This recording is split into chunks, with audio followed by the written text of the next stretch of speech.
बोलने का मौका मिला जाए। मैं तो चाहता हूं कि लोग मंच से कम बोले और आप लोग ज्यादा बोले, ये मेरा व्यक्तिगत राय है। चलिए आगे चलते हैं इस कार्यक्रम में। मैं बता दूं कि छत्तीसगढ़ में हम लोग का बैसवार समाज सब लोगों ने मिलकर हम लोग 14-15 में बनाया था, फिर हमारा 16-17 में समिति का रजिस्ट्रेशन हुआ।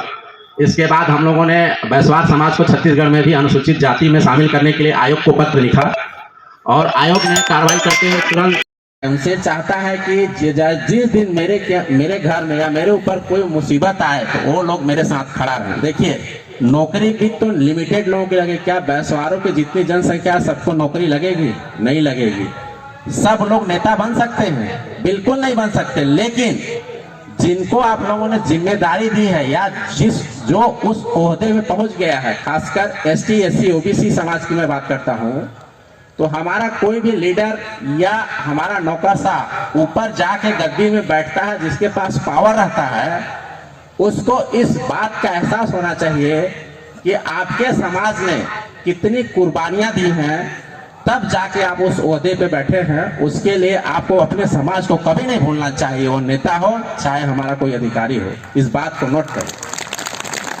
ये बहुत जरूरी है।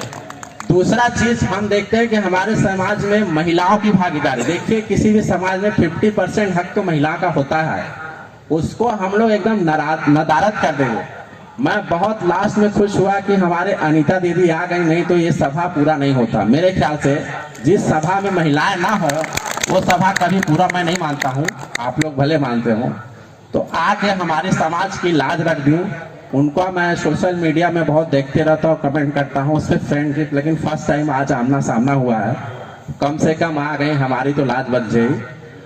तो अंबेडकर भी बोलते थे कि यदि किसी समाज को यदि आपको आंकना है, कि देखना है कि वो समाज कितना प्रगतिशील है, तो उसमें आप महिलाओं की भागीदारी देखिए कि हमारी महिलाएं हमारे साथ कितना आगे हैं, कितना पॉलिटिक्स में है, कितना नौकरी में है, कितना उद्यमी है। तो हम यदि महिलाओं को अपने साथ नहीं लेंगे तो हमारा समाज बिल्कुल आगे नहीं बढ़ेगा। आपको ये चीज छोड़ना पड़ेगा। आजादी से मॉडर्न जमाना आ गया है, लोग कंधे से कंधा मिलाकर चल रहे हैं। आपको अपनी जो सोच है उसको बदलनी होगी। बहुत सारे हमारे युवा साथी जो सोशल मीडिया के माध्यम से जुड़े रहते हैं और बहुत सारे व्हाट्सएप पे चल भी रहा, मैं पढ़ते रहता हूं, लेकिन लिखना बंद कर दिया हूं, पहले लिखता था। तो देखिए, हर चीज एक सभा में और एक दिन में नहीं होती है। चीजों को सुधारने में टाइम लगता है, लेकिन सुधार सबसे पहले अपने से होती है। उसके लिए आपको खुद ही आगे आना पड़ेगा।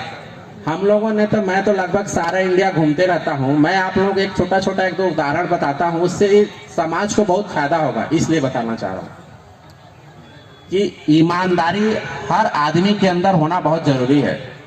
हम लोग अभी लास्ट टाइम नागालैंड गए थे, वहां जो हम लोग को जो गाइड था थोड़ा थोड़ा हिंदी समझता था।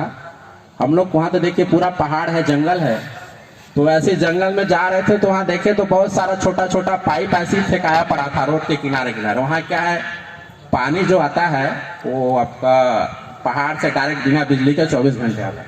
तो मैं बोला यार इसको आप कोई ले जाता नहीं? बोला कोई नहीं ले जाएगा। मैं बोला आप रख लो, तो बोलता है नहीं मेरा तो है ही नहीं, मैं क्यों लूँ? तो मैं बोला आपको जरूरत नहीं होगा? बोला नहीं, मेरे को जरूरत होगा तो मैं खरीद लूंगा। सोचिए, और यहाँ आप एक छोटा सा चीज यही पे मोबाइल छोड़ के चले जाइए, 5 मिनट नहीं लगेगा, लोग मार देंगे, या किसी का जूता कोई मार देगा। तो ये सब छोटी छोटी चीज है। किसी भी समाज को ईमानदार, स्वच्छ होना बहुत जरूरी है। तो आप लोग आपस में भाईचारा बना के एक दूसरे का सहयोग करके ही हमारा समाज आगे बढ़ सकता है। सिर्फ एक आदमी या कोई बड़ा आदमी बन जाए उससे हमारा समाज आगे नहीं बढ़ सकता है।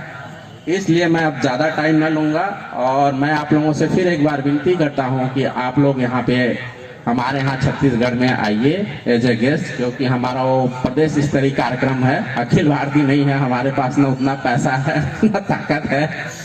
तो उस कार्यक्रम एज ए गेस्ट आप लोग जरूर आइए। बहुत बहुत धन्यवाद।